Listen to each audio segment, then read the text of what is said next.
গঙ্গা তীরে দক্ষিণেশ্বরের কালীবাড়ি, মা কালীর মন্দির। শ্রীযুক্ত কেশব সেন ও শ্রীযুক্ত জোসেফ কুক এদের সঙ্গে 23শে ফেব্রুয়ারি বৃহস্পতিবার ঠাকুর স্টিমারে বেড়াইয়াছিলেন। তাহারই কয়েকদিন পর, দিনটা ছিল ইংরেজি 1882 খ্রিস্টাব্দে মার্চ মাস, বসন্তকাল। ঠাকুর শ্রীরামকৃষ্ণের সঙ্গে মাস্টারের এই প্রথম দর্শন।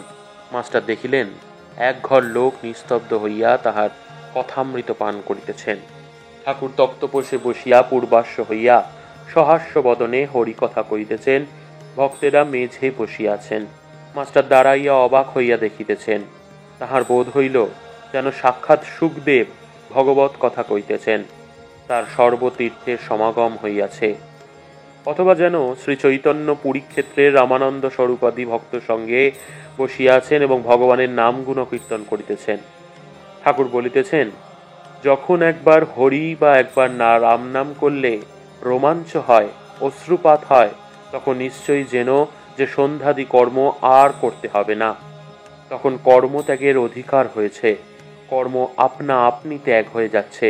তখন কেবল রাম নাম কি হরিনাম কি শুদ্ধ ওঙ্কার জপলেই হলো। আবার বলিলেন, সন্ধ্যা গায়ত্রীতে লয় হয়, গায়ত্রী আবার ওঙ্কারে লয় হয়। মাস্টার সিধুর সঙ্গে বরাহনগরে এ বাগানে ও বাগানে বেড়াইতে বেড়াইতে এখানে আসিয়া পড়িয়াছেন। আজ রবিবার, অবসর আছে, তাই বেড়াইতে আসিয়াছেন শ্রীযুক্ত প্রসন্ন বারুজ্যের বাগানে কিয়ৎক্ষণ পূর্বে।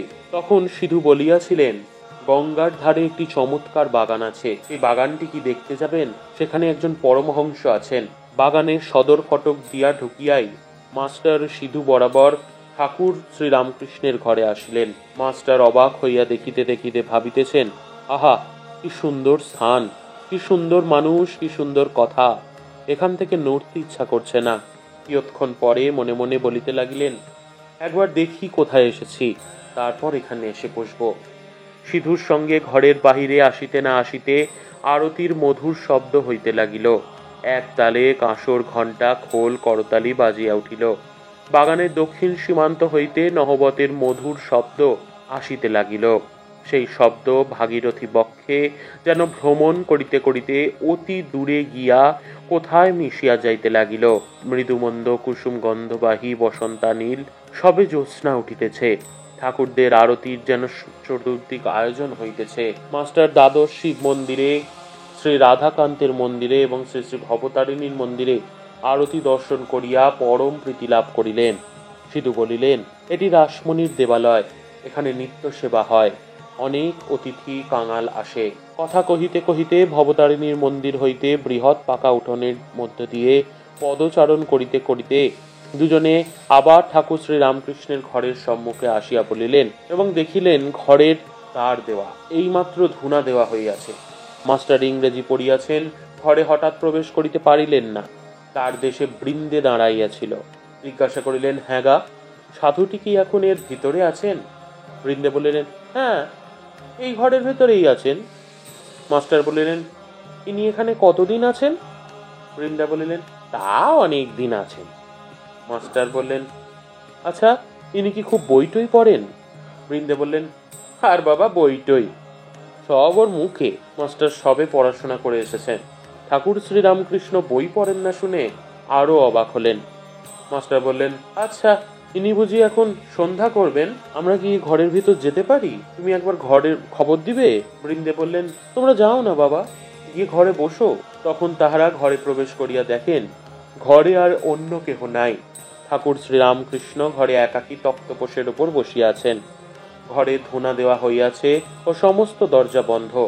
মাস্টার মশাই প্রবেশ করিয়াই বৃদ্ধাঞ্জলি হইয়া প্রণাম করিলেন। ঠাকুর শ্রীরামকৃষ্ণ বসিতে অনুজ্ঞা করিলে তিনিও সিধু মেঝেতে বসিলেন। ঠাকুর জিজ্ঞাসা করিলেন, কোথায় থাকো, কি করো, বরাহনগরে কি করিতে এসেছ ইত্যাদি। মাস্টার সমস্ত পরিচয় দিলেন, কিন্তু দেখিতে লাগিলেন যে ঠাকুর মাঝে মাঝে যেন অন্যমনস্ক হইতেছেন। পরে শুনিলেন এরই নাম ভাব। যেমন কেহ ছিপ হাতে করিয়া মাছ ধরিতে বসিয়াছে, মাছ আসিয়া টোপ খাইতে থাকিলে ফাতনা যখন নড়ে, সে ব্যক্তি যেমন শশব্যস্ত হয়ে ছিপ হাতে করিয়া ফাতনার দিকে এক দৃষ্টে এমন ভাবে চাহিয়া থাকে, কাহারও সহিত কথা কয় না, এ ঠিক সেইরূপ ভাব। পরে শুনিলেন ও দেখিলেন ঠাকুরের সন্ধ্যার পর এইরূপ ভাবান্তর হয়। কখনো কখনো তিনি একেবারে বাহ্য শূন্য হন। মাস্টার বললেন, আপনি এখন সন্ধ্যা করবেন, তবে এখন আমরা আসি। ঠাকুর বললেন, না, সন্ধ্যা তা এমন কিছু নয়। আর কিছু কথাবার্তার পর মাস্টার প্রণাম করিয়া বিদায় গ্রহণ করিলেন। ঠাকুর বলিলেন, আবার এসো।